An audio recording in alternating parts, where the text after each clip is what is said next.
the smoke-filled clouds of the 303, all the way down to the 505. This is the Dro Bro Show with Remo Vinci, Grimex, and Soul Doja. Yeah, the Dro Bro Show.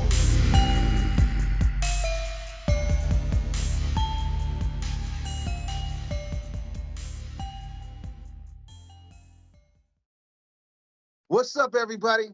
This is Mr. Vicious, Remo Vinci, and we are back with episode 21 of the Dro Bro Show. And I'm back as usual with my fellow Dro Bros, Grimex and Soul Doja. Say what's up, fellas. What up, everybody? Hi, guys. Don't start off with the thumbs, Grim. See, motherfuckers. There we go. Fire it up. Fire it up. When y'all do fire it up, I'm going to say, burn it down. Burn it. But this ain't the hot tag. I know, we're going to intermingle fucking shows this week. What you grubbing on there, Doge? Nuts. Did we catch you with one of your after workout snacks? Nuts. But I did eat some, I just smashed a chicken fried steak with the green chili gravy and some homemade chopped fries. Hell yeah. Pretty good. And I was Grim thinking sriracha for everybody. Shit. My favorite part of the workout is the after meal. The after meal, that's what makes it all worth it, right? Yeah. Hell yeah. Eat like a champion.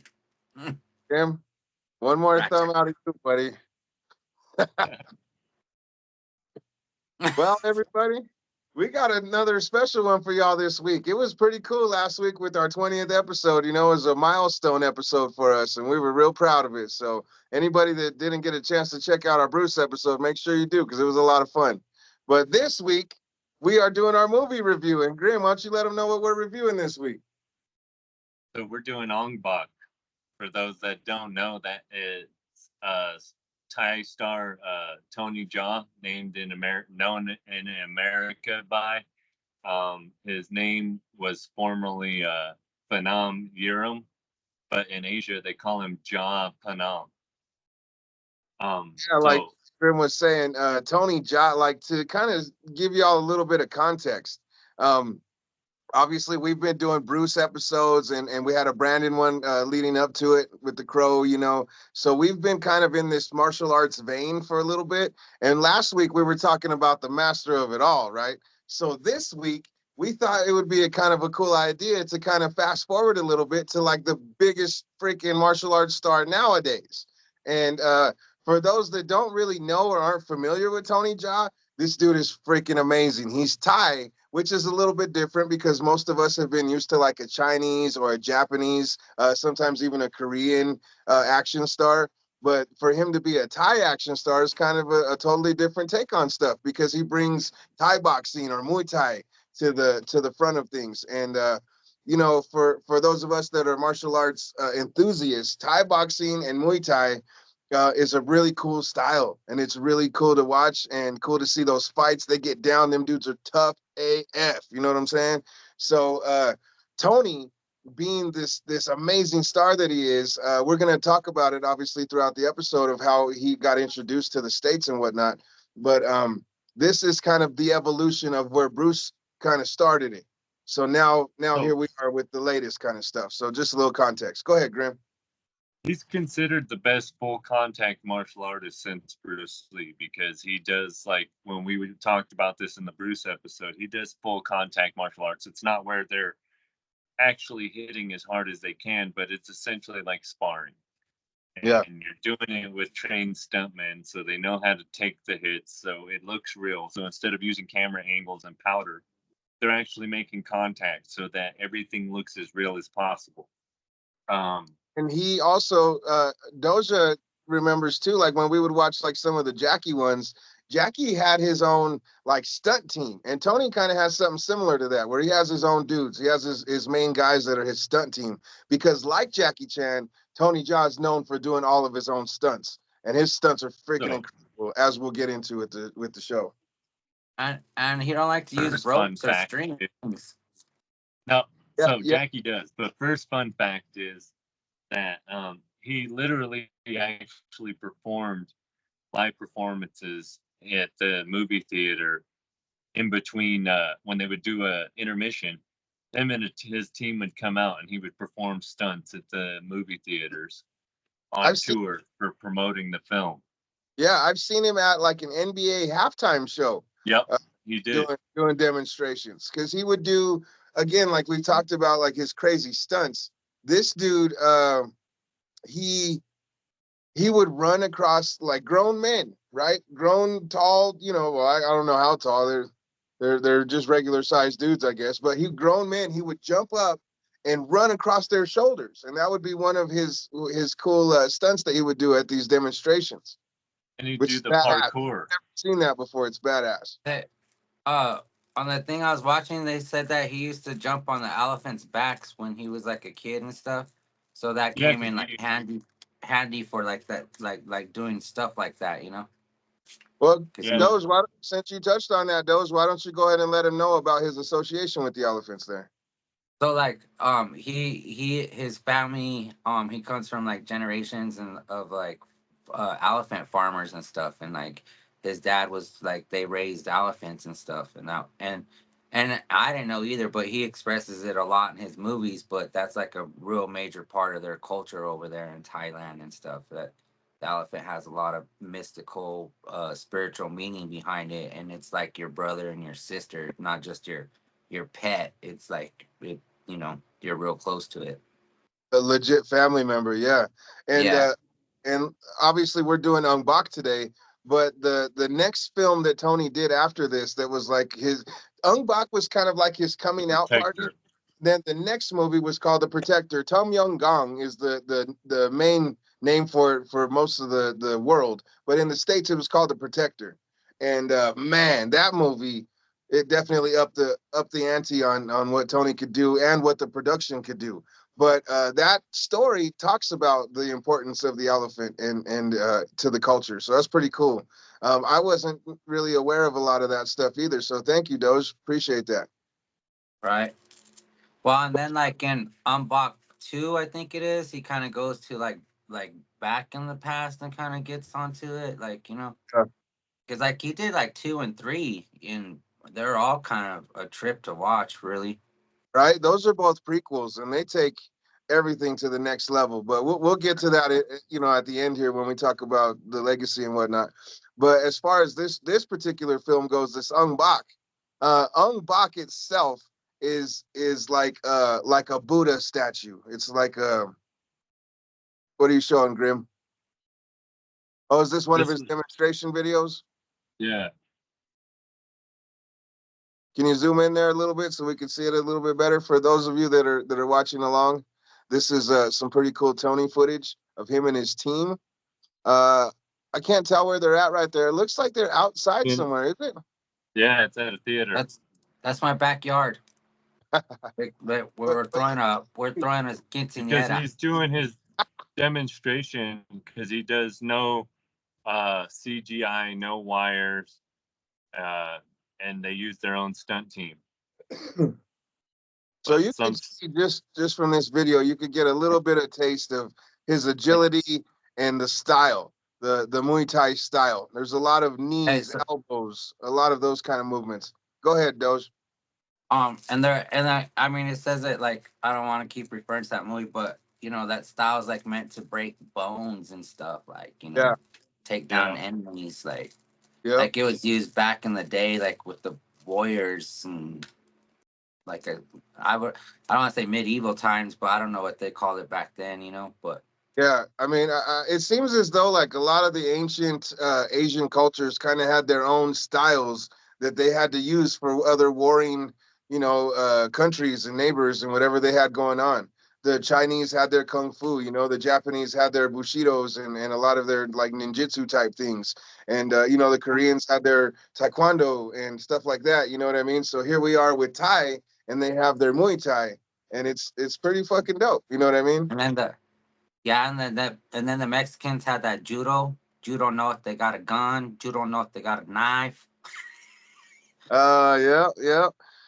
So, Oh, like I was saying, Ong Bak, Ongbak, Ong Bak is like a deity. It's like a Buddha statue that in the beginning of the movie, actually, to start off with, the opening scene shows a whole the lot flag. of the athleticism and the stunt team right there, right off the bat. The opening Yeah. scene starts off with this really awesome freaking tree. That tree that they have is like so freaking cool for climbing anyway. But it's a tree, and it's all of these guys that are going to run to climb to the top of the tree to capture a flag, and obviously bring it back down with them. So they run up, and all these dudes are doing all these crazy, flips, and they're falling off the tree, pushing each other off. It's a fight. And just to see all the crazy stuff that team does is incredible. Because you obviously you see there's plenty of them. There's a whole bunch of these guys that are taking some pretty nasty falls, hitting the limbs, hitting the branches, and the ground. Obviously, you can see it's like padded almost with like extra sod or dirt or whatever they had down there. But man, those are some real falls. Still, I don't care how much padding there is. You fall the wrong way, you're hurting yourself for real. So, All right, um, you just have a few drinks. Fall, it's no problem. So wrong movie, Dose. That's the Drunken Master. That's the wrong one. it's basically capture the flag. Capture the And flag. Thank you. Yeah, yeah, sick that's as hell. basically what. In the village of Ban Nang, Purdue. So I want to say from the get go, okay, I don't know how you guys enjoyed the movie, but I only watch it in the Thai. I only seen it once in the English dub. I don't really prefer that in any type of movie. And in the English version, the soundtrack was done by RZA, which I wasn't too fond of either. I like the original Thai soundtrack. I think the music goes with the movie, the story. I love the language. I love the characters because I mean, and I have to bring this up because you guys may refer to Humle as George, right? And the names would be different. Um, I do prefer it as the original soundtrack, reading the subtitles. The music I think is better. The movie's even longer because in the American version, the English version, they speed up the fight scenes and the chase scenes and everything. It makes it look more cheesy, I feel, than showing everything in real time because it's like in American culture, everything needs to be hurried. It needs to be rushed because you don't have the time just to settle down and enjoy. Hmm. Well, so the first thing that jumps out to me, I don't know about you, Doge, but the first thing that jumps out to me is that it's kind of like almost like a B movie, right? Like it doesn't have this crazy production behind it. Like it's fairly modest production, but at the same time, they must have had a pretty decent budget too to be able to do some of these explosions and a lot of this other shit that they've done in it. But initially, it seems as though it's kind of a B movie, right, Doge? It doesn't seem like it Yeah. has like the quality of like a mainstream release. Well, yeah, especially like Bach one and that video I was saying they only had like so much money, but when they did Bach two, they had like a huge budget to Mm-hmm. get Well, into it more, because they by the time generated so much money off of it. right by the time they did Ong Bak 2, they had already done the Protector and then this success of this Ong Bak. But Grim, you were talking about the soundtrack of it all and how you didn't really like the RZA participation in it.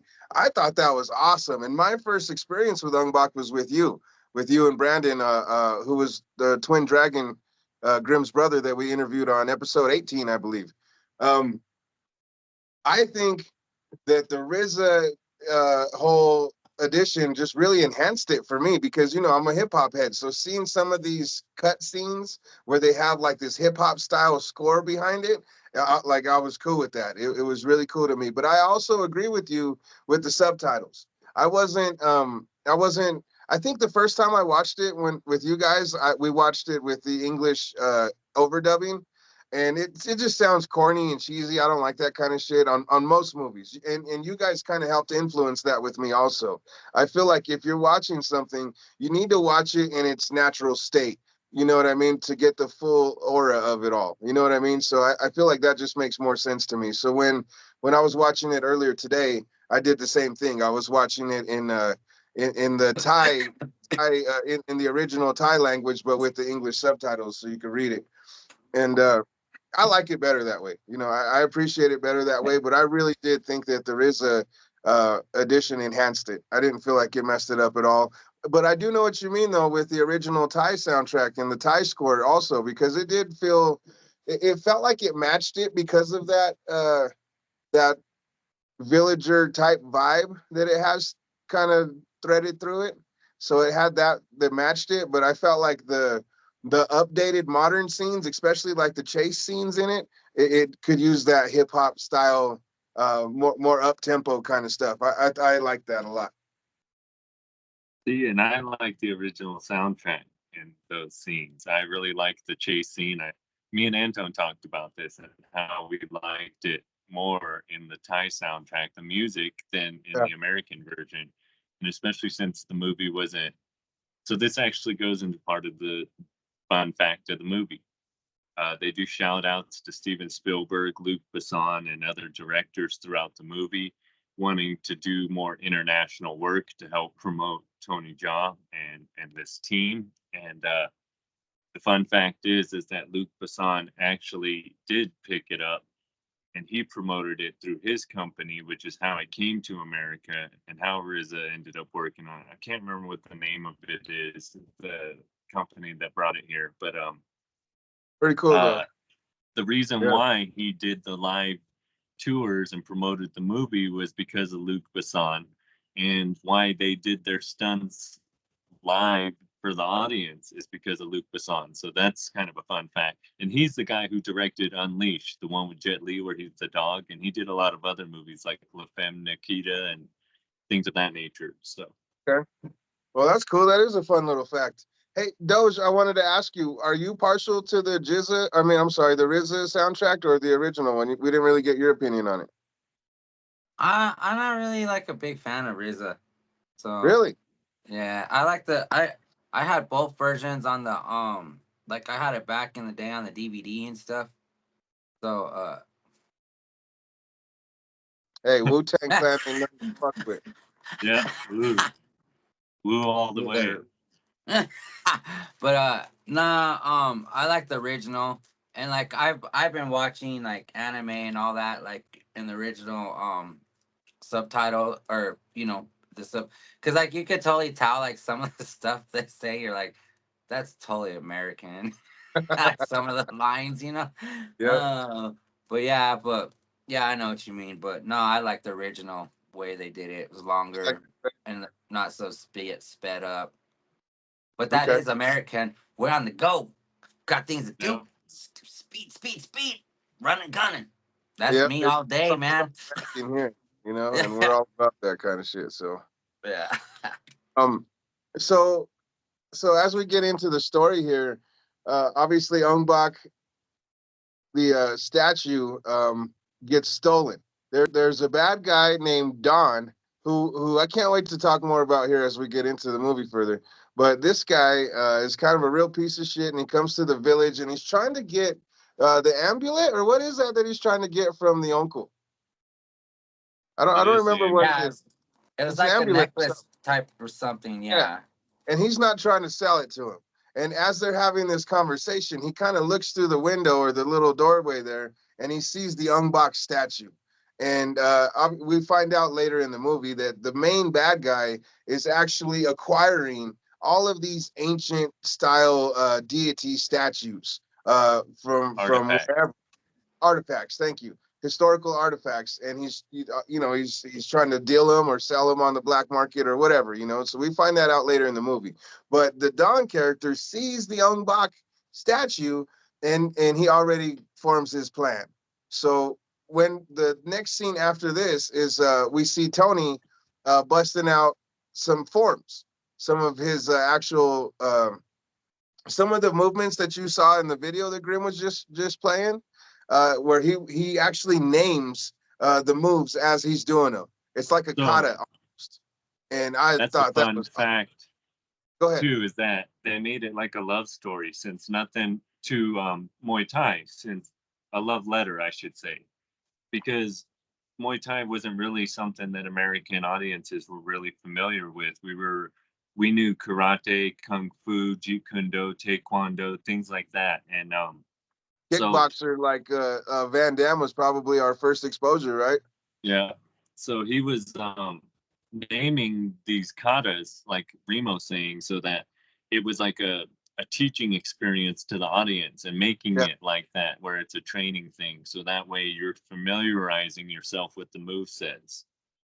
And how cool was that? Just to see his like the precise movements and like everything has like a very specific thing to it. I mean, as it should. But to watch him doing it and to see it in a different style is pretty freaking cool. You know what I mean? Because when we saw, like I said a minute ago, when we saw Kickboxer with Van Damme, you don't see that. You don't see those kind of forms like that. You see more of like just in ring fighting, and it's a lot of shins and knees and elbows and stuff like that. So to see some of these other movements like Tony does, where to me, it's like he mixes it with like some type of ninjutsu or something, because he does a lot of acrobatic stuff too. And I don't know if that's In the part of in the the actual mark.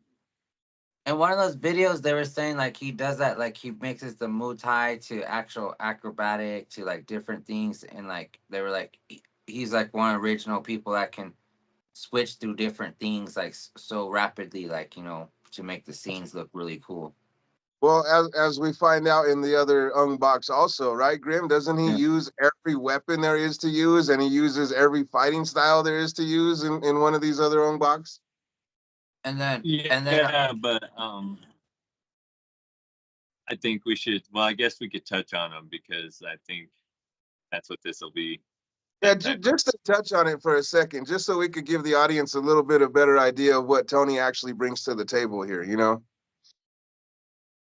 Well, because for me, this whole show, right, I was pretty excited for it. And in doing the research, I was a little bit let down, I guess, in some of the things come to find out and associated to those other Ong Bak movies and things of that nature. So, yeah, we'll get into that at as we progress. But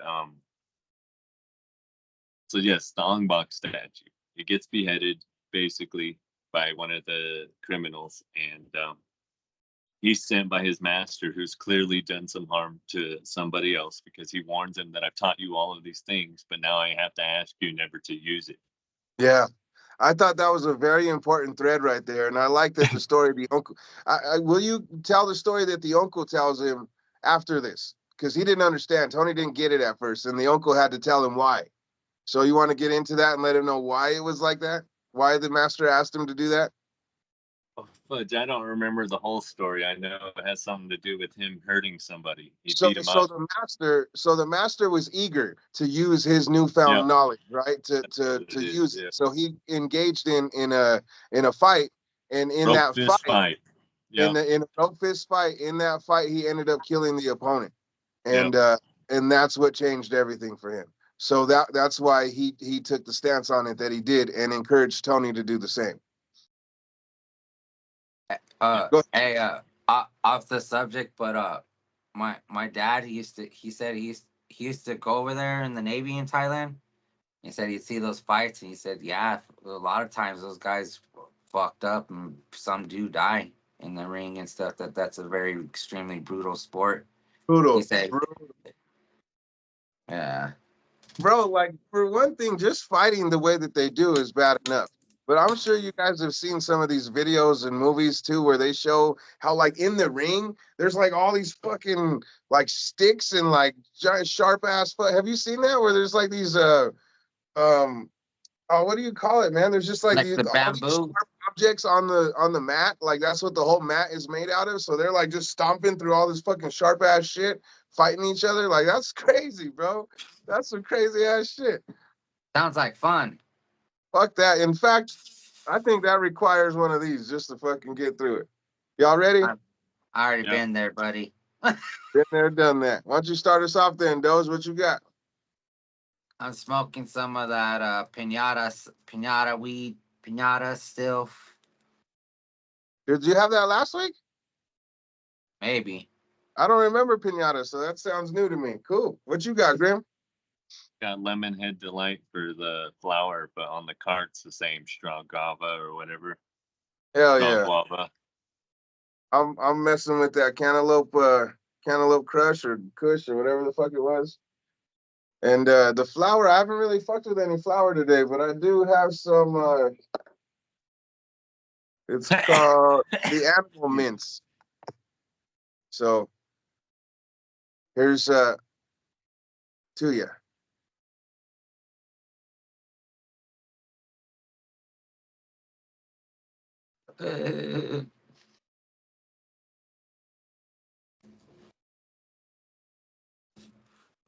Fire it up, fire it up. And that Has been our draw moment. drum. If you're gonna steal the line, say it right, Doge. Damn it. Roman of the week.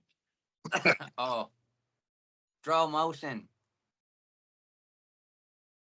So, So getting back to Ong Bak. yeah.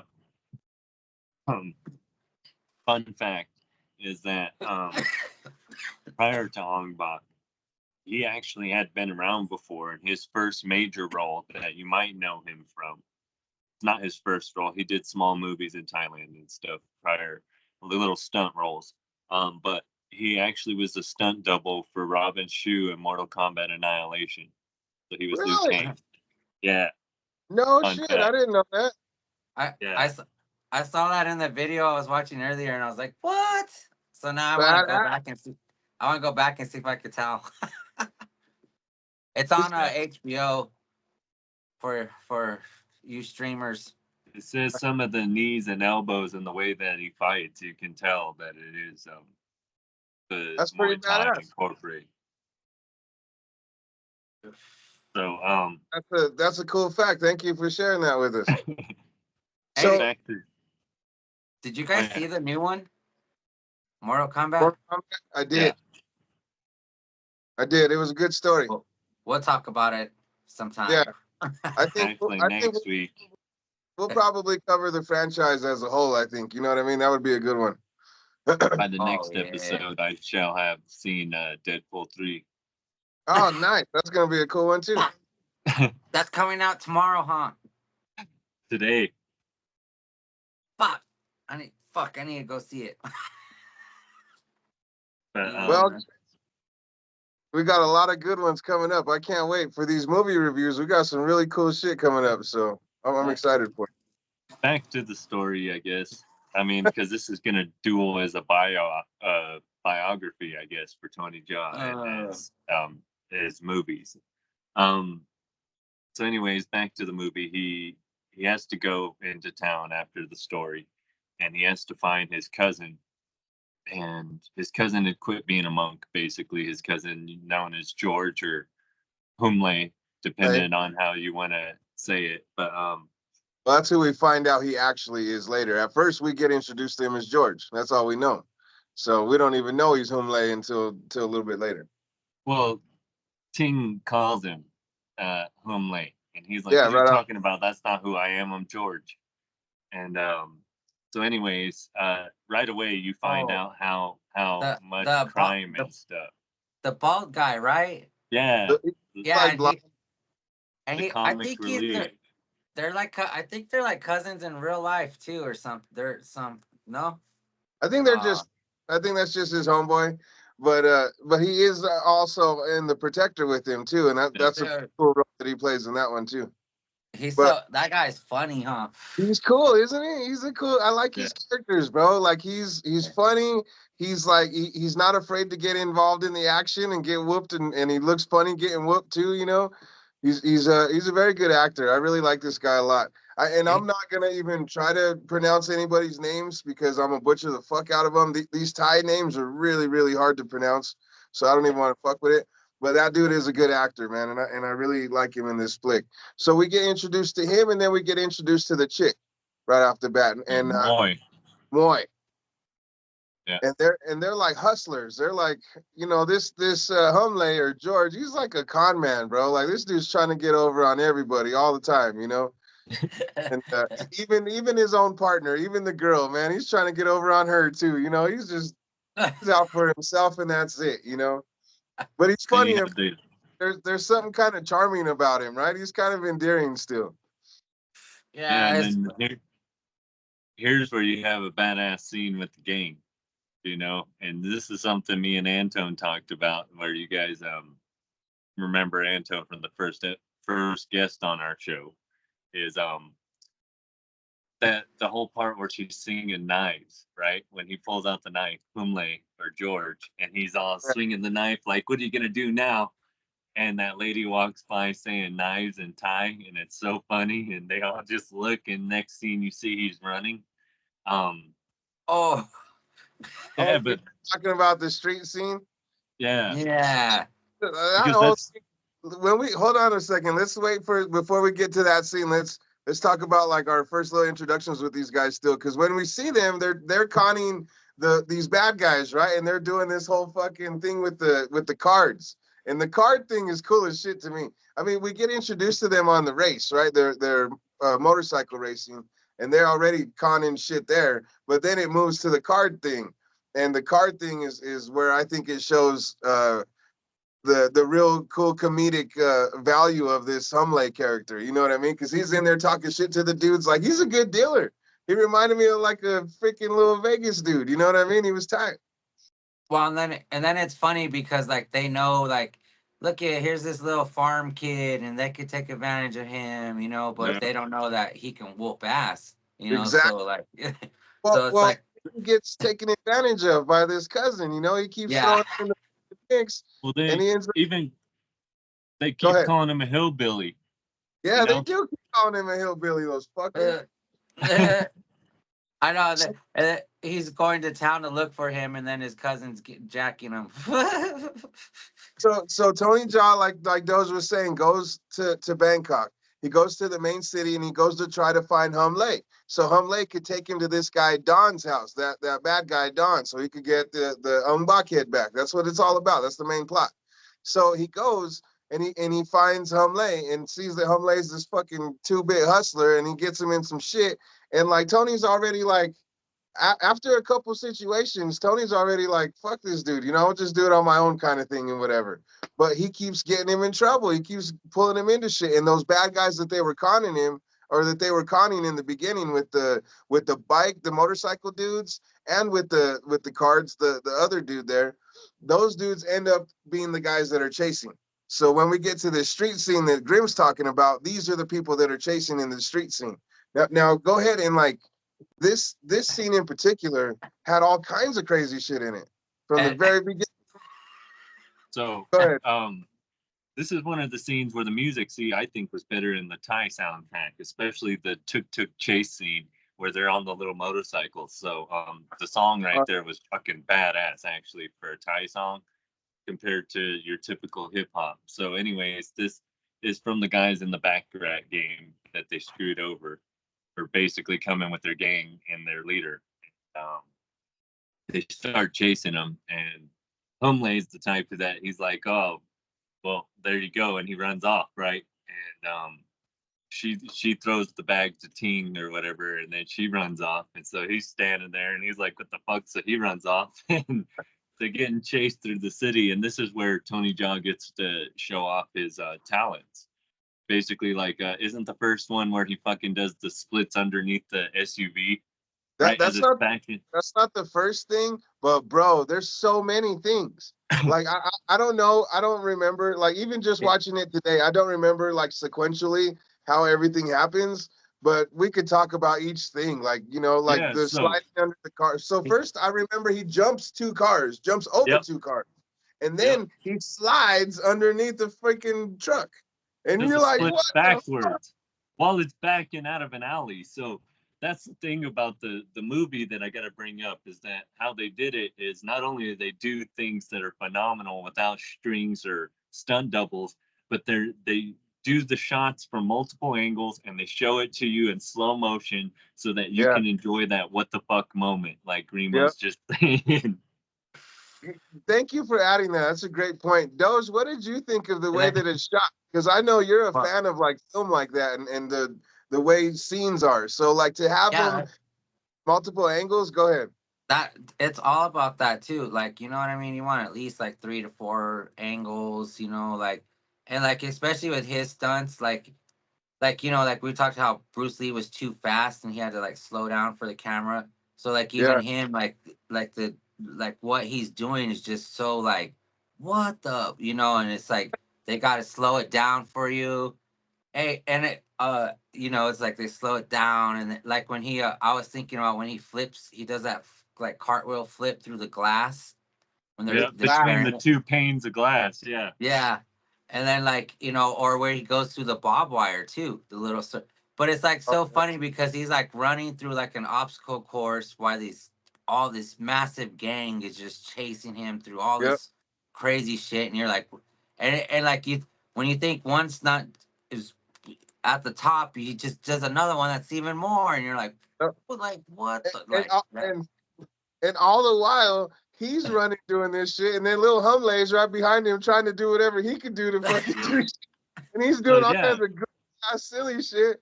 Oh, it's so funny. he's doing the parkour, right? So he's running and they're going through like where they're cooking on a, like a food market, and he does the flips and shit over the fryer. And when Humley does it, you can clearly tell his head goes in it. Like he's clearly not this guy that Tony Jaa is. And then even the point where he's using his leverage to do flips, front, back flip, and he flips over the knives, right? Basically, that they're pushing through spears, I guess. Yeah. And Humley, you can tell, jumps on a freaking trampoline and it splits his crotch. Yeah. Yeah. But uh Oh, it's funny. this is the My scene with the knives that I was mentioning earlier. Yeah, I like that part where the old lady's all knives, yeah, knives. they like timed it so perfect and like how they like everybody's expressions too because like he picks up that big one you're like damn that fool like has it he's like and then Giant, like it's like this yeah big. yeah and then it shows like the gang and they kind of step back and they're like oh shit and then right when they're like standing off staring at each other that lady comes through nice nice Knives. and then you're like oh fuck And then he you're like takes you're like these that. guys don't get no break. Right? No, but then he takes the fucking chili powder, remember? And he Oh, fucking God. throws it on their face, and the guy's Oh, can you imagine that, dog? I mean, we're Uh, Chicanos, bro. Doge, like we fucking. uh, I know you peeled some chili in your fucking days, bro. So fucking, if you touch your fucking eyes after that shit, uh, oh my god! And that's after washing your hands and shit. That's not raw ass chili in your fucking eyes. Oh my god, that'd be yeah, terrible. no, no thanks. But there's also some fucking other tight ones. Like he bounces off the tire and does a double front flip. That's yep, fucking sick. He does my favorite one of my favorite ones is on the scaffolding. He does a backflip onto the yep. next level and then he does two front flips off of the next two levels. And I'm like, what the fuck? Like And all in then succession. Like he there's the doesn't waste scene. a move, dog. He doesn't waste a single movement. Go ahead, At Grim. this point, there's the scene where he fucking runs across like 8 dudes' heads. Remember, they got him Yeah, yeah. cornered, and he jumps up and he just runs across their shoulders.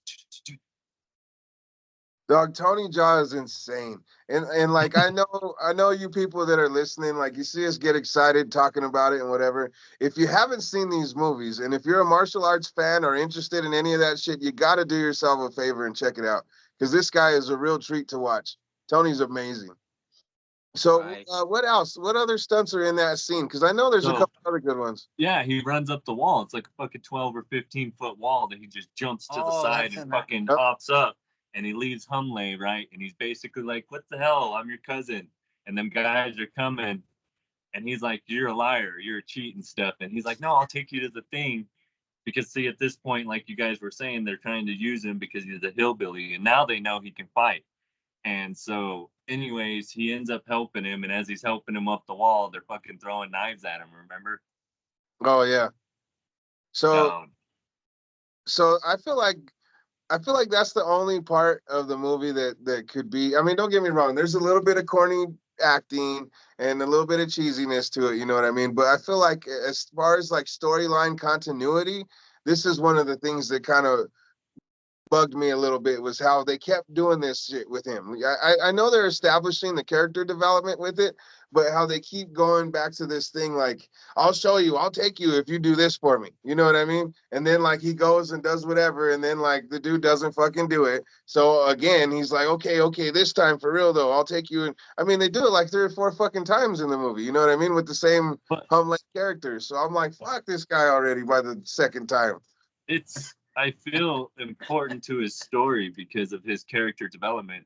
Because spoiler alert, or should we get into it when we get into the end? But Yeah, when we get into the end, because I mean, you start to see some changes, and as so before Tony left, all the villagers gave him things. They all gave him like some of their good luck stuff or whatever money they could scrounge up, whatever. So the uncle gave him a note to give to the son, right? To give to Humley. So there's a scene where Humley is reading this note, and it's saying, you need to help him find this, find Ong Bak's head. Our village depends on it, and I'm sorry we can't send you any money because we're going through this big drought, and as long as Ong Bak's gone, we don't know how long the drought's gonna last and whatever kind of shit, So he's like, fuck that, and he throws it down, and he's all mad yeah, about it, still being very selfish, and you'll see that character development throughout the film because later on, like he does kind of have a change of heart, you know what I mean? And he ends up picking up that paper later on and reading the rest of it because he didn't read all of it initially, and so the rest of it, his dad tells him like,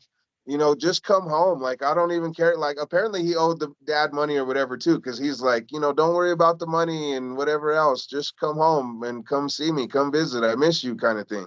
And towards the end of the movie, you see Humley have a change of heart, and he actually finally, by the fourth or fifth fucking time, helps Tony for reals this time. Instead of setting him up into some bullshit, because he sets him up like 4 fucking times. but see, it shows what a piece he is because the village is already poor, and you see this at the beginning, and they call him a hillbilly, so that's evident that they think that he's poor. So Yeah. the village is raising money to send him so he can gamble it away, and he still proceeds to take Tony Jaa's money, which leads into the Fight Club, basically, where he goes to find his cousin, and he's like, "What the hell? Where's my money?" And he's Yeah. like, "That dude has it." And so one of the instances that Remo's talking about, and he But gets dragged into.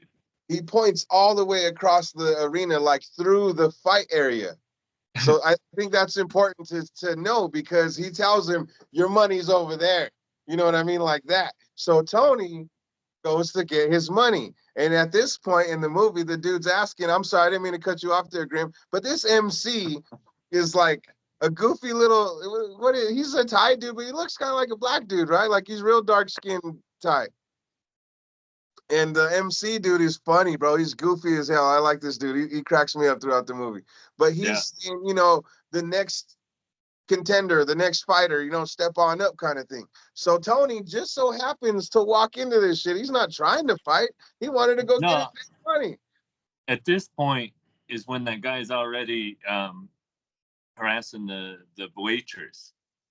Remember when Tony's trying to fight through the crowd, and so he's wanting somebody to fight him, and nobody's wanting to stand up. So he starts messing with the waitress, Oh, and Tony's just trying to get through the crowd. Remember? And yeah. so when he's freaking her supposed boyfriend or whatever he is, clearly he's another waiter who has something for her. He stands up. The dude beats him up, and he's like, "Fuck Muay Thai." Slaps the girl, and at that point, Tony he turns his direction, right, because he wasn't gonna fight because he swore not to. But after seeing this woman get struck down, he basically steps into the ring against this guy, right? Doesn't he knee him in the chest or something right away? Well, so again, like he says, your money's over there, and Tony steps in, right? You know what I mean? And the guy's like, "Oh, here we go. Here's the guy right here." So the dude's like, "All right, well, let's fucking go." And he goes and he walks up to him, and like he's about to knock him, and Tony just like out of instinct just goes back and fucking kneed him in the face. Like this is some crazy ass knee to the face, bro, and knocked the motherfucker out cold. One move, and the whole No, day. when he kicked him in the face, that No, he shit knees is him in the face. It's a knee, bro. Like I'm telling you, the dude just tries to step to him, and Tony's like, "Brah," real quick, and the fucking dude's laid out. And the whole crowd, the whole fight club is like, "Oh shit, what just happened?" No, but at the point where he goes, fuck Muay Thai, and Tony That's the kicks him next in the part. face. That's the next part because that's the big bear dude or Yeah. whatever. You know what I'm Oh, saying? yeah. And Yeah. that's when you're talking about like he starts harassing the waitress because he's trying to get him to fight him or whatever. Yeah. Because So that's Tony's what like, happened. no, I didn't come to fight. Like that's not what I'm here for. I just want my fucking money so I can be on my way. So that's how that starts. And all the while, there's these two fucking rich dudes that are up in the top boxes that are betting each other on who's gonna win, and they're always trying to outdo each other. And Homeboy has one of those voice, what are they Like called? Like Kane. a Like manipulator Kane. thing, where he Yeah. talks like this and everything's fucking weird. Hey, bud, my grandpa had one of those. What are they called? Voice box? I don't know. He had it Whatever. because It's like, throat cancer. The guy's like real yeah. fucking greedy and he wants to take the other guy's money, so he keeps It's like betting him more Ned and from more. South Park or We're Kane gonna in get fucking fucking wrestling. canceled. Yeah. And it's gonna Nah, be but because it's of sick. me and not you. What the fuck? You're gonna get canceled. That's It's all dope. The opinions of matter to Remo Vinci. We're gonna have to put a disclaimer at the beginning of every show now. In the intro, it's gonna have to be a little thing that says our views and opinions are not shared with each other, so don't hate on us. We did. But We had to. My fault, Grim. Go ahead, dog. we put a that's it. warning sign. At that big bear part where he kicks him in the face, right? That's like the biggest offense in Muay Thai. So that's important in that scene actually, because the dude's like, "Fuck Muay Thai." Oh, To hell kick somebody in the face with your foot like that, right, flat in the face, it's like the most offensive move you could do in Muay Thai to another fighter, because yeah, fighting's all about respect to one yeah. another. Okay, So when especially in Thailand, and it's important that what he does, because he's showing a sign of disrespect, because how the guy is being disrespectful. Yeah, I agree, bro. Like, that's tight. I'm glad you brought that up because he just like basically stomps on his face and is like, "Take that, then, motherfucker. Fuck you. Fuck Muay Thai shit." I like that. Uh, So, is this the scene where we get Mad Dog, or is that the next time? The next time they come to the fight club? No, the, the next time, no. So this is the time he fights the dude that kicks and Mad Dog. So he fights all of them all at one time. But while he's fighting this Oh big bear dude, shit! he I fucking, forgot the guy that kicks the one with the fro. yeah. So he tomahawks the fuck out of Big Bear, okay, to end this fight, and it's so sick. Anyways, this actor, I watched a thing with him where he was talking, and he said he knew that when he signed on to the role, he knew it was going to be full contact, so he knew he was going to get hurt. But he said, "Man, this dude," he said, "I fucking walked away from every scene bruised up, hurting, because of the fight scene." And so that's pretty Which sick. guy Fun is it? fact. Big Bear. Oh, Big Bear. Okay, So, that's cool. anyways, I yeah, thought and those he, dudes were kind of cheesy. I thought the Big Bear dude and the fucking and the Mad Dog were kind of cheesy. I like the homeboy with the fro, and then yeah, and then the other main bad guy, like the other main fighting bad guy. What's his name? Fucking the dude with the Sammy. rope. Yeah, Yeah, Sammy. His name is Sammy, the Burmese fighter. yep, That dude is fucking badass, bro. I like him a lot too. But he was those other sick. two are goofy, I think, man. Nah, I liked Big Bear. I thought he was pretty cool for the story and stuff. It was just more of a Yeah, west. That's why I thought it would symbolize Western like type brawling, boxing, okay, versus Muay Thai. Then you have this guy who has Taekwondo style kicks, right? He's just all freaking fast, and he has that real throw, and he's just all shaking, and he does all these quick movements. And so it's Muay Thai versus very quick kicks and movements, and it's so sick how he slips him up, right? He fakes him out and does a feint, and he fucking kicks him in the face. Remember when I he remember punches that. and the dude keeps moving, and he punches Yeah. again, and the dude's moving, and so this Oh, time he kicks him right in the face. yeah, he fakes him out. I like that part. That's tight. he like That was catches on to his your style favorite and shit. scene. What'd you say? I said he like catches on to his shit, and then that's when he Right? kicks him in the face. He's like, I see how you're moving.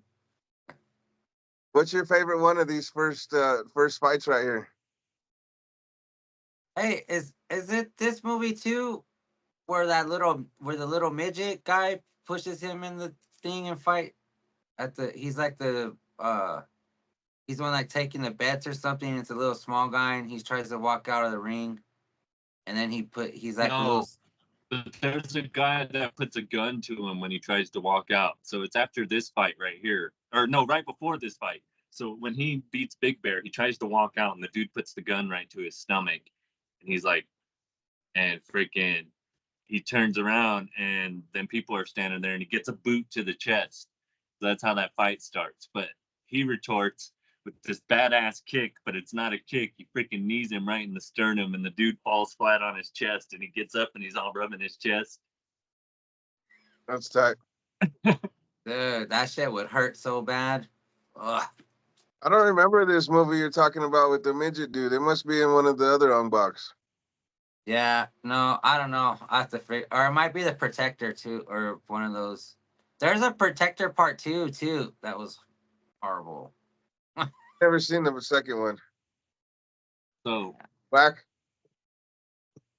see, I Yep. never seen any of the stuff after Ong Bak and the Protector. I seen his thing in the Expendables and stuff, but and his Fast and Furious cameo.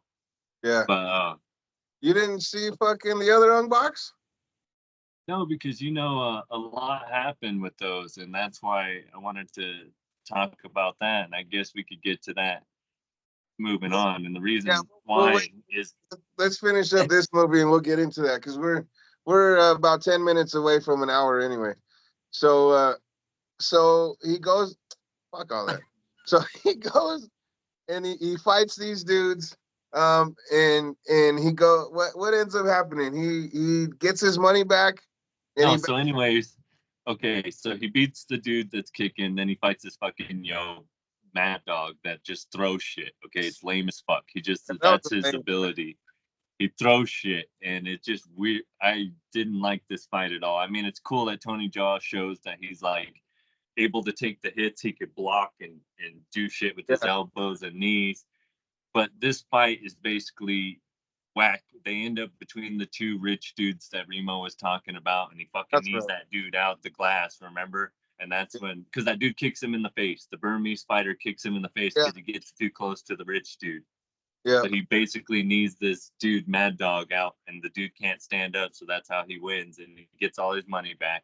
yeah, So they get the money back, and he's basically telling his cousin, I need to freaking see this guy so I can get the statue back. And he's like, yeah, we'll go tomorrow. So another instance where he's doing that, and then I yeah. think that's where he Well, reads those the rich rest of the guys. letter, Well, isn't it?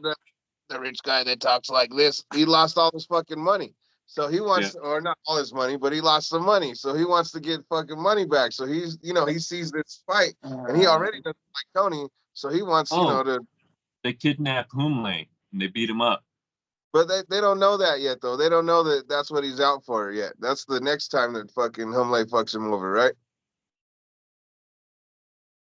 Because Um, wasn't Don up there? That guy Don, he was up there in that room when they were fighting and shit.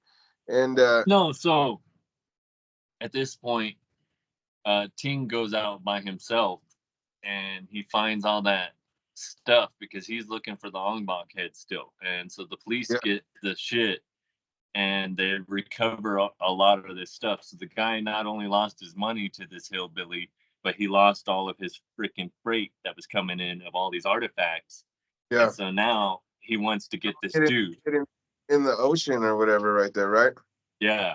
So then yeah, Ting finds all that shit. So because of that, they kidnap Humley and they beat him up because they find out he's his cousin and they want him to bring him back to the club. So here he is setting him up again. Yeah, motherfucker. No, they didn't go to the club this time. This time they organized to have a rope fist fight and they kidnapped Moy. That's the last thing. That's the very last one. So this one had to have been a club thing again, because that's when we get Mad Dog, right? Isn't that the time we get Mad Dog? No, he fought them all in the first time. And then the chase ends with Ting going into the river after they leave Yeah, the club, right? And that's where Ting finds the statues, alerts the police. yeah, Because of this, they kidnap Moy and what's his face, Humley, to beat up Humle and then have him tell Ting if they want Moy back and the Ong Bak head, he Yeah, has they got. to But fight before Samming this, in a rope fist fight, but he has to throw it. but You know, before this, though, they show a scene of that dude Don, and he's like in his room with this girl, right? This girl he's got pushing drugs for him, just to add some more context to what a piece of shit this oh fucking yeah, guy is. yeah. So there's this scene, right, where he's got the girl with him in his room, and they're doing whatever kind of drugs he has. I don't know what it is, to be honest with you. Looks But like she's like, heroin. yeah, and she's like fucked up already, and she's like, he's trying to take advantage of her. He's trying. Well, I don't know if he's actually trying to take advantage of her, to be honest with you, because he doesn't like that she's not into it, because she's all fucked up. So she's not like able to enjoy it or whatever. You know what I mean? So he's like, "What the fuck? It's not as good as your ex or what?" And she's just like all fucked up. So he gets off her and he's all mad. And she's laying there on the bed, and she's like kind of whispering, I guess, or whimpering Oh, almost. it might And be Molly. yeah, maybe. And she says that I don't want to push those drugs for you anymore. I want to get clean. And this dude is like, he laughs and he's like, shit. And he grabs like a handful of whatever the fuck this drug is. And he goes over to her and he's like, you're never gonna be clean. And fucking like shoves all this shit in her face, man, and makes her OD. He obviously kills her, right? It doesn't show her dead, but it shows like right after that Her Ting season up. get there, because this is Don's apartment. So they get there to get Don, and fucking like they walk in right in that moment. So Ting's kicking Don's ass a little bit, and Humley's there trying to like help the homegirl out, and Ting and fucking and Don start fighting outside and like going out there. So Humley leaves. So we don't see what happens with the girl. So I'm assuming she just OD'd and passed away. But that's when the whole chase takes on, and that's when fucking he ends up in the ocean and sees all the artifacts. So now we're current now. So go ahead from there. Hey, Oh, yeah. real quick. That's kind of cool how he did that too, like in the Protector, where he shows like the underground scene and the behind, about like that Thailand and the culture. Because remember how they have all those exotic animals that they were eating and stuff, and like, and Yep. and he showed that, with the girl with the drugs. And there's a few other scenes that were kind of even more graphic than that. It's just like that, but it's kind of interesting that he put all that in there. Yeah, you're right. Good point. Go ahead, Grim. Okay, so So they organized this fight, but he's supposed to throw it. on the border, and he does. And Humley throws in the towel after Ting takes a beating from Samming. And after this fight, and he wins his money back, uh, he he he reneges and doesn't freaking give up Moy or the Ong Bak head. So Yeah, this the dirty basically that sorry motherfucker. this is where he tells his henchmen to kill him, and Ting fucks him up, and they Oh, escape. fuck. And where they go to the cave where men are cutting a giant Buddha statue. Um, Were they Ting beats all them. stealing? Like, was it in the fucking mountain already? Were they stealing it, or was it something they were Yeah, constructing? yeah, they were cutting its head off too. Remember? And Motherfucker. so Ting beats them up, and he ends up having to fight those other. Because remember, inside there is where they find Don. They find Samming. He ends up fighting him. He beats the hell out of Samming, and at this point, Don's trying to smash the freaking head with the damn sledgehammer. And Well, this is hold on. where Hold on though. We also forgot to add this dude Samming is fucking like he's using Sammy. something. He's using some kind of steroid or some kind of shit to get him fucked up, because in that first fight, dude took some shit, like he stuck a thing right here, dog, and he was like impervious to pain because Tony was hitting him with everything he's got. And dude was like, like it wasn't doing shit to this dude. You know what I mean? He was that It's was crazy. And then like it, this next fight that you're talking about now, he takes some shit and his fucking whole eyes go black. He's fucking so high on it's whatever the fuck he's got. it's pre-workout. now with Shit. Tony. tomahawks the hell out of this dude. You think he tomahawked Big Bear, but he fucking tomahawks Sammy and takes a chunk out of his dome piece. And so yeah, anyways, at this point, Don then is trying to smash the Ong Bak head with a sledgehammer, and Ting's not in any position because he just got all fucked up fucking up this dude after he drops him down through this whole fucking shaft that's ghetto rigged with bamboo and fucking canvas, right? He fucking drops down on his knees on this fucker's chest after he tomahawks the shit out of him. Yeah. And so he's not in a position to stop this dude. So Humley fucking does it. He gets in the way, huh? And he gets fucked up. This Oh, is where he gives his life for the Ong Bak. You know what well, I okay, mean? so hold on. We forgot some other shit though. So remember we said earlier about how Humley kind of has this change of heart, right? This change of direction. So after fucking that fight, when he threw the fight and they didn't give him the shit and they get their ass whooped again, fucking then Humley's finally like, I'm Humley from Peru and I will give my life for Ong Bak now.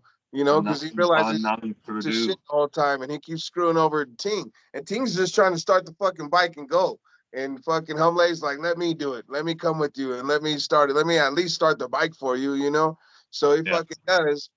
And that's when he's finally with him. So when Humley takes the blows from this fucking sledgehammer and gets fucked up for Ong Bak, like you see why, because he finally decided that he will give his life for his village and for their deity. You know what I'm saying? So that's some crazy shit, bro. Got fucked up. Yeah. Uh, So, I mean, but then it, obviously, Ting, or the statue falls on the dude. Ting gets the fucking head back and he takes Homlay and Moy with him. And it's basically like his ceremony of becoming a monk and Like, Homlay's right? funeral simultaneously, or a remembrance or whatever, right? Where they're honoring Homlay in the village, He and didn't it's like, die though, right? no, Homlay died. I don't think Um, he died. Are you sure? yeah, only Moy's with them. I It's could have only sworn he Ting was and with. Moy. Remember, Yeah, see, you called me. We before we started this show, we did a quick episode of the hot tag, so I didn't get to watch the very end again. So I missed that part. Now you yeah, fucking Homlay up. died I have to watch it. because they show his picture with the flowers and stuff. That's what I'm saying. I can't remember if it's funeral or a ceremony. Yeah, But Ting's there, he's bald, sitting there like that. Him and yeah, Moy.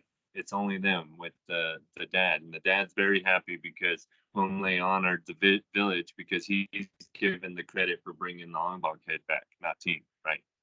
yeah. And so okay, going from this movie, yes, there was that badass movie Tom Yum Goon, or also known as Protector, like Remo was talking about earlier. Badass, all this shit boosted Tony Jaa. So getting into his life and career, and why this episode kind of was a little more discouraging to me because I really like Tony Jaa and I had high hopes for him, just like I guess the rest of the world did. But come to find out through this research, a lot of this had to do with his downfall. So Ong Bak 2, okay, it was the first time they gave him the director seat. And Yeah, he only a wrote. few He months, directed 2 and 3. He directed both of them. well, because it's one movie. And no, he didn't. He only directed a part of it, only a few months in, and he had a mental breakdown. And they don't really get into why. They just fucking go over it. But the mental breakdown causes him to leave for 2 months. So all we heard in America was that he quit the movie, postponed it. No one knew if it was going to come back up and running again because he went to become a monk. Well, he did go take a sabbatical and all of this stuff. And when he came back 2 months later, he come to find out that the director's seat had already been taken over by one of the other guys that had worked on one of his other movies. And so, because they were just trying to salvage the money they lost on this movie already to begin with, and with lost time and everything, they ended up making this movie a part 1 and 2, which is 2 and 3. That's why it's a two-parter. It was only supposed to be one movie, but to salvage it and to try to mop up the mess that it became, because this movie didn't do well, neither one of them, they made it two movies. And then, yeah, he went on to do The Protector 2, which wasn't that good. then he was recently in the Expendables after having been in the one of the, I think it was Furious 7, wasn't it? But I don't anyways, remember which one, but yeah, one of them. And it was actually uh, filmed here in Denver too, or in Colorado at least. they say that the stuff that he went through on Ong Bak 2 was the beginning of the end of his career. And the reason why he didn't pop off here in America is because just like Jet Li, why Jet Li didn't really do well here, where Jackie Chan did, is because there was language barrier and it wasn't good. And Jackie Chan got better at English and it ended up becoming parts of his one-liners and it was part of his typecasting Mm. in his Well, movies. And so he had Jackie, the comedy, you know what I mean? So yeah, his writers could work with that. So but Jackie was able to do it. But he Jet Li talks got better. about Jackie Chan actually talks about this. He said that the reason why Tony Jaa did good is because he had them to go from. He said when we were young and we were doing this, we didn't know what we were doing. We would start with kung fu, but then we would go into a stunt or we'd go into a joke or you go into this. And he said that we didn't have the book written. And now him growing up watching people like them, it was easier for him to just have this natural ability to go out and do all these different things and build upon what all these guys did from in the past. But going back to all of that, where they said the language thing, no, Jet Li, he did a couple good movies, and like they said, he did a movie with Jason Statham and stuff. And Jason Statham's the guy that they picked because he's a stunt man. He has an accent. He has the body, and he could do all that stuff. And they basically ended up making him like the transporter type character and made you believe that because they were saying it's all in your team too. And so Tony's team failed him after Ong Bak and everything and helping promote him to be this next guy is what they're saying too, because a lot has to do with your team and promotion and all of that stuff. And if you can't be the guy, right? Because you have to have lines, you have to talk. You can't just be the guy that goes out there and fights and looks cool on camera and has the body. You have to talk and you have to have these emotional type scenes. And because of that, they said like Jet Li, because of his language barrier, he never went forward as big as like Jackie Chan. And then same thing happened with Tony Jaa. And then when you had a guy like Jason Statham come out and he could do all of these things, when Tony Jaa also is a stuntman, which also hurts you because if you're not willing to not do your stunts, that's a big risk for people paying you a lot of money to come in and do this role. So not only are you a higher risk, but when you don't have the language to communicate, it makes you an even higher risk. So they say all Yeah. that was the beginning of the descent of his career, and I basically what. think, I think the language barrier definitely has something to do with it. But I also think that uh, I don't know if there's ever been a role or whatever presented or written for him for an American style film, you know what I mean? Where it actually showcased his strengths, you know what I mean? And had him in a role where he can be an endearing character or a main character. It's always been like just some weird little one-off side character, never anybody of any significance. And obviously he was just like kind of just a name to put in there real quick. It wasn't anything that he could really sink his teeth into like the fast ones and whatever. But Well, fun fact: did you know that Jet Li didn't know a word of English when they cast him in his role in freaking Lethal Weapon 4? So I just look at believe how far. I believe that. But look how good he did. I mean, in Yeah, that look one, how far he came. in the first one he did with Jason Statham, the fucking it was called The One. That one, I really like that one, bro. He does Yeah, a good job in it. And by the time fucking he started doing the Expendables, like he had it down pretty good because he's doing one-liners and doing some comedy shit. Like Jet Li was good. but he So got sick in real yeah, life. fortunately, yeah, we don't see him anymore because of his illness. So that's too bad. But back to Tony though, I feel like Hollywood missed the boat with Tony. I feel like they really could have done something big and something different with him. Around the time of The Protector, I feel like that was the hot spot right there. That was when they should have really strike when the iron's hot, they say, or whatever. That's when it should have happened with him. But unfortunately, we just never had that. He was too busy doing. I think part of the legacy for Tony is that he was very committed to bringing like Thai cinema up with him. You know what I'm saying? Like instead of him being like this standout star, which he was and could have been globally, he already was, but he could have been bigger. I think he was kind of concerned with bringing Thai cinema with him, and like he was always making like a Thai focused, you know, movie with the script, with the actors, with the production. All of it was basically homegrown Thai stuff. You know what I mean? Which all looked great, but doesn't necessarily translate to an American audience as well, because we're just not into that kind of shit.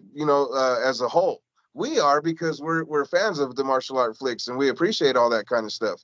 But as a normal American, that's just not necessarily something that we're willing to dedicate more time into. People, if they have to read subtitles, bro, they're changing the channel. You know what I mean? No But he matter how has cool. he's on a TV show called Detective Chinatown, which came out Right now, 2024, and it's cool. on season 2. It's recurring. He's been in 3 episodes. There's other B movies too that I've seen him on. There's this one where there's 3 of them. It's him, fucking 2 other badass martial art dudes too, man. I can't remember who they are, but it's the 3 of them. It's in it, and it's even the title is even something that has to do with 3. Can't remember what it is, but it's pretty badass. Um, I want to check it out. It looks cool. The But Detective Chinatown is a Thai show, though. see, there you go again. Like, and to be honest with you, like I think that's an important thing for his legacy that he did that. Because the Thai actors that he has in these movies and in these roles, they're fucking badass. All of them do their job. They do very well. It's just they're not well known. They're not names. The language is a big problem. Because it's not like shot in English. It's all shot in Thai or whatever their native language is. Because I know in some of those Ong Bak 2s and 3s, it's not all Thai. Some of it's in other stuff too, because um, I think it takes place in more of a wider range of area.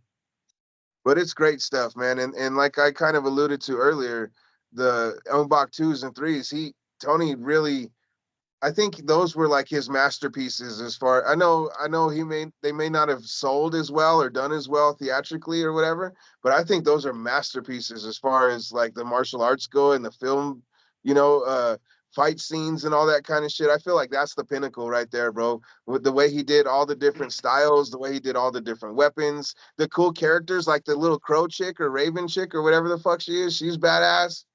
The fight on the damn fucking elephant, like he's running on the elephants in a scene, which is badass, but he's doing a fight scene with an elephant and going through the tusks and all that kind of shit and underneath them, which is cool. It's tight at the end when he's fighting those 2 big dudes and shit, and he has the fucking limbs as tonfas, you know what I mean? And he's Yeah, the fighting like Tom that. Goon. Yeah. That's the scene where he fights 100 people. So since we're on that, I want to mention that fucking, what is it, a 7-minute scene where he fights Oh his way up yeah. the stairway like in one shot. Holy shit! I mean, come on, how Yeah. many people could do that shit? You know what And I see, Yeah, mean? he runs up so many flights of stairs, like, or not even Fighting stairs, but dude. the thing. Yeah, that's like, yeah. bro, and see, that's my point. Like this dude has done amazing shit that I think he needs to be recognized more so for. You know what I mean? To do all of that kind of shit is pretty awesome, dog. That scene is badass there. And one of my favorite fight scenes in all martial art movie history is the one he does with Capoeira, with the Brazilian dance fighting. That dude that did the Eddie Gordo shit for Tekken, Oh yeah. he's fucking badass, bro. Yeah, That's the a dude from sick fucking fight. Mortal Kombat. Going back to the Mortal Kombat reference. Because this dude is the first dude Liu Kang fights in the first Mortal Kombat. No, Oh, that's that's not. tight. That's the black dude from WMAC Masters. Oh, yeah. That's a Yeah, that's a The different show guy. that Bruce's daughter hosted. Oh, Did she that's the WMAC Yeah. Masters? Oh, Yeah, really? and Chris Casamassa, the Red Dragon, also played Scorpion. Um. And Ho Sung Pak, who was Tsunami, also played Liu Kang in the first and second game. Oh, okay. I didn't know that. I It's a didn't know fun that. fact about WMAC Masters, which I I'm used to glad you. love because I'm that glad was, you remembered that because that's some cool shit right there. I knew the Scorpion dude. I thought it was a Sub Zero dude, but I knew one of them was on that shit too. yeah, Scorpion. He's fucking from the WMAC Masters, Liu Kang, and then not Robin Shu, but the actor who Yeah, plays him in the first and second game. the And games. then Yeah. uh like we said, the guy that Robin Shu fights in the first movie, I guess. But Yeah. yeah, the Hey, So, doesn't capoeira was sick in the rain. I remember that. yeah, well, they're in like a fucking in a building or whatever, and like it's on fire and shit. So it's like the sprinklers are going. So that's It's why it's all in water. But it's that was such a reminiscent of Hard Target for me, kind of. I love that movie. I just watched it with Mikey last week. That's so funny. We should hey have done does a little episode on it, and we could have done a Slick's Revenge. Damn it, or Slick's Double Cross. I mean, go ahead, Doge. hey doesn't he on the unbox too? Doesn't he wrestle an alligator in the pit or something like that? Is it an alligator? Oh I shit, I don't. don't remember. But he is Let in me a see. pit, and I remember that he has to do something in the pit. I just don't remember what he does. So In Tom Yum Goong, the first one though, if you watch it in the English version, they lose a lot of the elephant storyline, which I feel is the most powerful part of the story. His yeah, uh, that's a really relationship. bad movie. That one. Yeah, I remember seeing that in theaters with the homeboy Dub L. Man, I fucking miss you, my brother. If you're out there, find me. Come holler at your boy. But I remember we went to go see that in the theaters, bro, and that shit was so tight. But that story with the elephants, man, is very touching. You know what I mean? And I think it's pretty cool. Hey, check it out. We got a run in. Who's this? Zeus. Zeus? Yeah, Hell yeah. What up, Zeus? No bad, cats this time that are bad coming out of the Zeus. bathroom with their Hey, scary ass faces. cats Well, have multiple thumbs. At least this fucking cat doesn't do weird sneaky shit in the background and creep everybody out, Grim. dude, that was so funny. You should have saw your face, Doge. I was watching it back and you're like, what the Yeah, me fuck? too. So, yeah, I mean, that's why I was discouraged by this research, is because when they're talking about it was the end of his career and the inevitable downfall and all of this stuff, I was kind of like, that sucks. That really does, because I had high hopes for him. He changed fighting for movies. They said that before that, you had your typical fight scenes, whatever, but this is what competed with the Born Identity, because the Born Identity had brought forth like this UFC type MMA fighting that people were like, whoa, what the hell? And Tony Jaa brought back martial arts in a way that people were looking at martial arts like, yeah, it has something new to offer. And Donnie Yen said that it made him better, because seeing Tony Jaa, it made him take it to the next level, like with his movie Flashpoint, which is one of his sickest movies ever. Remo, I know you watched that with me and Brandon. I don't And think I've seen that one, actually. I don't remember that yeah, at it's all. the one with the knife scene in the freaking baton with freaking Sammo Hung. Come on, dude. That one is so sick. One of the sickest movies of all time, martial Yeah, arts we movie. talked about this last week, but no, I don't remember that. I think I have to watch that again. Or no, we talked about it on the Brandon episode, but no, I don't remember seeing this ever. No. Dude, it's the best knife fight scene of all time. So sick. So sick. Definitely gonna have to check it out. Flashpoint. You brought it up a couple times, and you know what? Duly noted. It's a, it's flash Dude. called Flash Dance. No, it's a sad ass movie though. It's super sad. So since you said Flashdance, I feel like it's only appropriate for me to bring up another fun fact, and that in Flashdance, you see Junk. the Rocksteady crew in there. You see Crazy Legs from breakdancing fame. You know, all of my fellow hip hop enthusiasts, all the b-boys out there. That's a cool little fun fact. So anyway, go ahead. And isn't That it was the that movie Breakin', since we're talking about breakdancing, where John Claude Van Damme first appears in his yeah, he leotard? has a little cameo there, right? That's a cool little fight scene. I know Swifty, our fellow Deadly Alliance member, homeboy Swift, he remembers that shit. He remembers that scene. He's a big Van Damme dude too. So Oh yeah, yeah. that's what was kind of disheartening about this research, is when they're saying all that stuff. And like you said, he should be remembered for a lot more, because he did some I agree. badass shit. Yeah, yeah. Unfortunately, I think in the United States and as far as Hollywood goes, Tony made an impact, but not anything what we had hoped for. You know, what we all knew he was capable of. And if this is true, what you're saying about like a nervous breakdown or a mental breakdown or whatever, like That's unfortunate. I feel bad for him because I could imagine, bro, especially during the filming of those two fucking movies.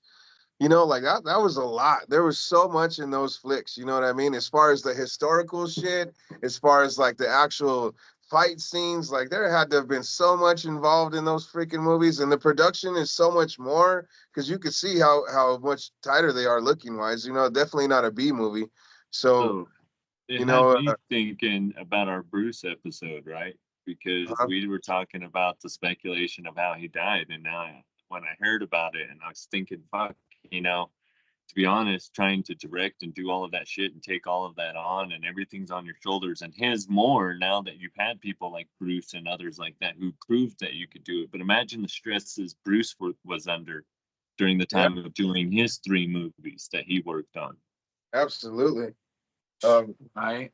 we're coming up on our last 10 minutes here. Let's make sure we give our nice little send offs and our last words on like as far as the legacy goes for Tony's and I mean Doge. I haven't really heard what you got to say about it, so I want to make sure I give you the opportunity. I thought I liked him as like a person too, like how he was kind of like humble, like how he showed like a lot of his culture in it. I think too, like you make so much money, then he went back home. Like Thailand's, you really, I don't want to say like a poor country, but they don't need money and all this fame and all that to live, and like you were saying, he's doing like a show now based in Thailand. That's probably what was like the goal in the end. Like, why Yep, mess with that Hollywood stuff when I could, come back home and kind of do. I don't need strings and all of this. Like, straight. He really didn't need strings at all attached. You know what I mean? yep. And That's and a then good. what I heard too is he was exposing out too much truth, and then the Illuminati was came after approached him, and they told him to wear a dress, and he said, "Ah," right up their fucking head, and that's why he went to Thailand. Well, this show wouldn't be a complete show if we didn't have a little bit of a conspiracy angle. So, Hey, I said, I don't know if Remo picked that intentionally because we can't have, there is no conspiracy at all on this guy. I said to he be he honest he with you, outs. we had I said, so just for our audience, just so y'all know to pull the curtain back a little bit. Like we had a few other movies that were actually up in the running initially, but they weren't like really readily available for all of us. So I found a few other ones that I thought would work for us. So I didn't intentionally pick that one, Doge, but it is kind of funny how it worked out that way. yeah, I was like thinking about it like when I was watching like the fun facts, and I was like, man, there's no like weird stuff about him or anything. And I said, man, I said we've been on a roll. I said we've been getting all of them on a with some crazy conspiracies, but we can't get them this time. Right? Nah, but we had some fun facts still. Few. Yeah, Stuff. right. So as far as like the movies go, as far as Ong Bak goes, do we give this one two or three hits, or what are we giving it? Oh man, Yeah, I I give think it 3 hits. I think I definitely give it mine. So it has all of our approval as far as passing it on to the next. I give it a yabba dabba do. Hell yeah! Well, here we go. Here's to Ong Bak and Tony Jaa,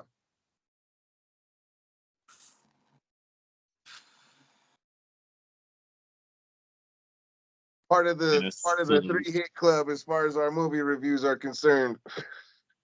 and the salute to all our butt wipes out there cleaning up all the shit. And taking all the shit from everybody else and making the world a better place. So to all our butt wipes, we salute you.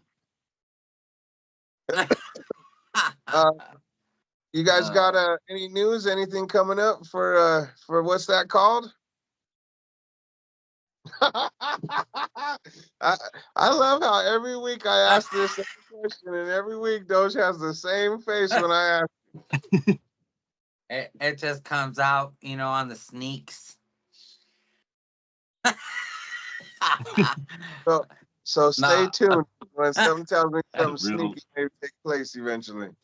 and the nah. hot tag. Yeah, and be on the lookout for the hot tag. Grim and I just recorded one earlier today, so we'll get you caught up on the weekly wrestling news as far as WWE is concerned, at least, because we don't really get to watch AEW, so we apologize. But we're trying to get better. We're trying to do better. You know, every day we try to get better.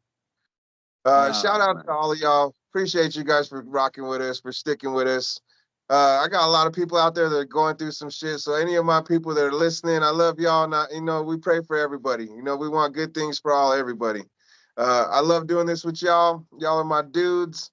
I 5 appreciate y'all months. again for rocking with us. We're 21 episodes deep already. Fuck. 5 months. Hey, real quick, I wanted to say, it'd be kind of fun to do. So it's our 21th episode. So when I turned 21, I was a fool when I learned to drink.